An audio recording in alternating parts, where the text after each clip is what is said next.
అన్నమయ్య జిల్లాలోని మదనపల్లిలో మైనర్ బాలిక హత్య కేసు నేపథ్యంలో ఉద్రిక్త పరిస్థితులు కొనసాగుతున్నాయి.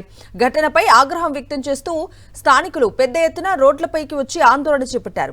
కడప జిల్లా ఎస్పీ నచికేత్ విశ్వనాథ్ అలాగే మదనపల్లి సబ్ కలెక్టర్ కళ్యాణి సంఘటనా స్థలానికి చేరుకుని ఆందోళనకారులతో మాట్లాడినా స్థానికులు చిన్నారి బంధువులు పట్టించుకోలేదు. పోలీసులను ఇంట్లోకి వెళ్లనీయకుండా అడ్డుకున్నారు. ఈ కేసులో నిందితుడిగా ఉన్న కులవర్ధన్ను ఎన్కౌంటర్ చేయాలని డిమాండ్ చేస్తున్నారు. 6 గంటలుగా కదిరి మదనపల్లి హైవేను దిగ్బంధించారు. ఈ ఘటనతో మదనపల్లిలో ఉద్రిక్త వాతావరణం నెలకొంది.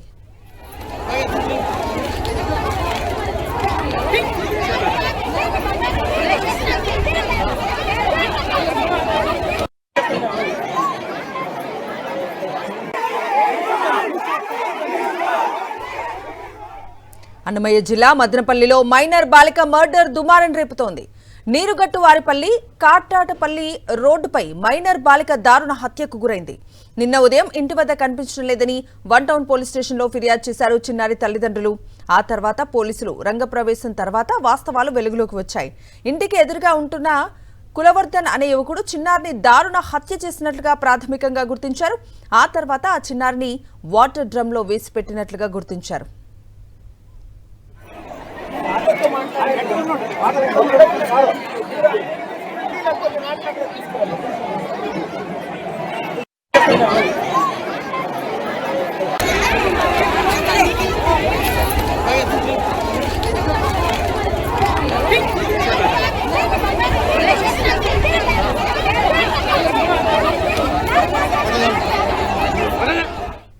కులవర్ధన్ కిరాతకం బయటకు రావడంతో మదనపల్లి ఒక్కసారిగా రగిలిపోయింది.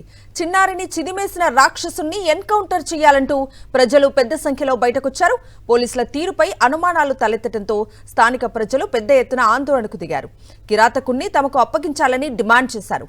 పోలీసులు నిందితుడిని అరెస్ట్ చేసినా మళ్లీ బెయిల్పై వెంటనే వస్తాడని, తమకు ప్రాణానికి ప్రాణం కావాలి అంటూ పెద్ద ఎత్తున నినాదాలు చేశారు. మదనపల్లి రాయచోటి డీఎస్పీలు సీఐలు ఘటనా ప్రాంతానికి వచ్చి పరిస్థితిని పర్యవేక్షించారు.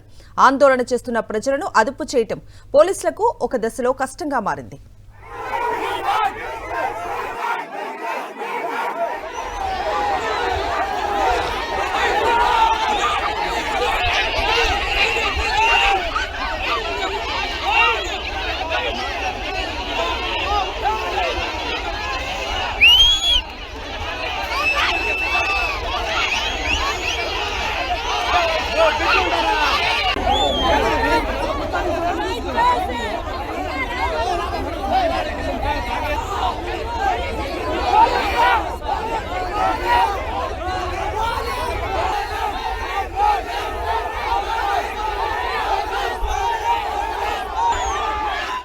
పెద్ద ఉన్మాది అని గతంలో కూడా అనేక నేరారోపణలు ఉన్నా కూడా మరి ఇంత పబ్లిక్లో తిరుగుతా అంటే మరి ప్రజల మధ్యలో ఉంటే పోలీసులు ఏం చేస్తున్నారు, మరి ఎందుకు నిఘా పెట్టలేదు?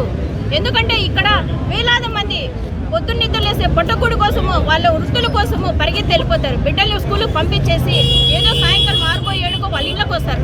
ఏమి వాళ్ళ బిడ్డలు చదువుకునే భరోసాతో వచ్చేస్తారు. కానీ ఇక్కడ చూస్తే ఈ రోజు జరిగిన సంఘటన చూస్తుంటే అసలు ఒక తల్లిగా నేనే చెప్తున్నా, ఇంకో తల్లి ఎట్లా స్కూల్కి పంపించాలని ఈరోజు భయపడే పరిస్థితికి ఈరోజు లా అండ్ ఆర్డర్ వచ్చేసింది.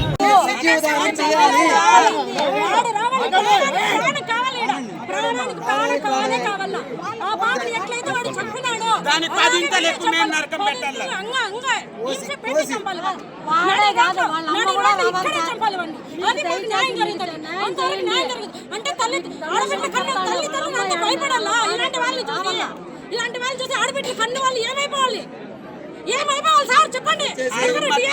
ఎస్పీ గారు రండి ఇక్కడ చెప్పండి, ఎక్కడ మీ చట్టం, ఎక్కడ మీ గవర్నమెంట్? ఇక్కడ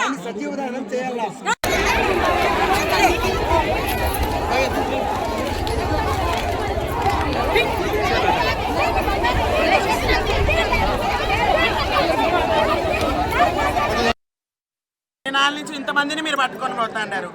ఏం సాధించినారు మీరు? ఏం చేసినారు? ఇప్పుడు మేము ఇప్పుడు మా బిడ్డకే అన్యాయం జరిగింది. ఆన కొడుకుని మాకు ఇవ్వండి, మేము కరెక్ట్ న్యాయం చేస్తాం. మీకు అందరికి ఇంకో విషయం చెప్తాం వినండి. ఇది ఒకటోది కాదు, ఇది 5 ఇంతమందిని ఎంతమందినో చంపినాడు ఆన కొడుకు. సంఘటనా స్థలానికి చేరుకున్న వైఎస్ఆర్ కాంగ్రెస్ పార్టీ నాయకులు బాధిత కుటుంబానికి మద్దతుగా ఆందోళన చేపట్టారు. గతంలో నిందితుడు కులవర్ధన్ ఎన్నో అఘాయిత్యాలకు పాల్పడ్డాడని, ఆ తర్వాత బెయిల్పై విడుదలై వచ్చాడని, తాజాగా ఈరోజు ముక్కుపచ్చలారని చిన్నారిని హత్య చేయటం దారుణమన్నారు.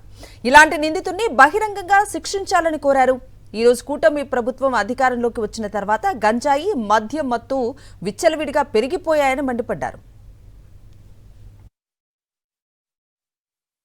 చూసేసి ఆమెను తీసుకుని పోయేసి ఆమెను చంపేసి డ్రమ్లో వేసేసి బంధించినారు. లాస్ట్కు ఏదో చాలా ఆపాప అదృశ్యం అయిపోయింది, ఇవ్వలేదని చెప్పి వీళ్ళంతా వెతికిన తర్వాత డాగ్ స్క్వాడ్ నుంచి పోలీస్ డిపార్ట్మెంట్ చూస్తే వాళ్ళ ఇంట్లోనే ఒక డ్రమ్ములో ఆ బాడీ దొరికింది. ఎంత విషాద సంఘటన అంటే మదనపల్లి ఈ విషయంగా చాలా ఇది అవుతూ ఉంటారు. ఈ రకంగా ఎందుకు జరుగుతూ ఉండని చెప్పి మేమందరూ ఇక్కడ ఆరాధిస్తే ఎక్కడ చూసినా మద్యము ఆ విధంగా వచ్చింది, మద్యము ఆ విధంగా గంజాయి నార్మల్ అయిపోయింది. ఇక్కడ వచ్చి యువత వచ్చి చాలా వరకు దీనికి బానిస అయిపోయినారు.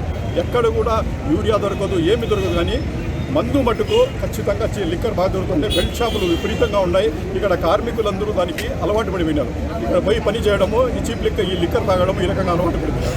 ఈ రకంగా క్రైమ్ రేట్ కూడా ఇప్పుడు ఈ గవర్నమెంట్ వచ్చిన తర్వాత విపరీతంగా పెరిగింది.